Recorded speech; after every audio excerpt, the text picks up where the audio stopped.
ಇಡಬೇಕೆ? ಹೌದು ಸ್ನೇಹಿತರೆ, ಬಹುಶಃ ನಮ್ಮ ಜೀವನದ ಎಲ್ಲವನ್ನು ನಾವು ನಿಯಂತ್ರಿಸಲು ಸಾಧ್ಯವಿಲ್ಲ.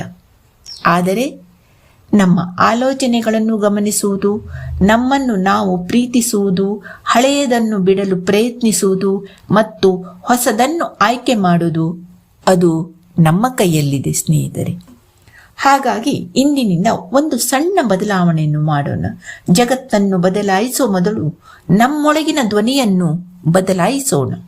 ಏಕೆಂದರೆ ನಮ್ಮ ಜೀವನವನ್ನು ಬದಲಾಯಿಸುವ ಪ್ರಯಾಣ ನಮ್ಮಿಂದಲೇ ಪ್ರಾರಂಭವಾಗುತ್ತದೆ. ಒಂದು ಪ್ರಶ್ನೆಯೊಂದಿಗೆ ಈ ವಿಡಿಯೋವನ್ನು ಮುಗಿಸುತ್ತೇನೆ. ನಮ್ಮ ಜೀವನವನ್ನು ಬದಲಾಯಿಸಬೇಕಾದ ಮೊದಲ ವ್ಯಕ್ತಿ ಯಾರು?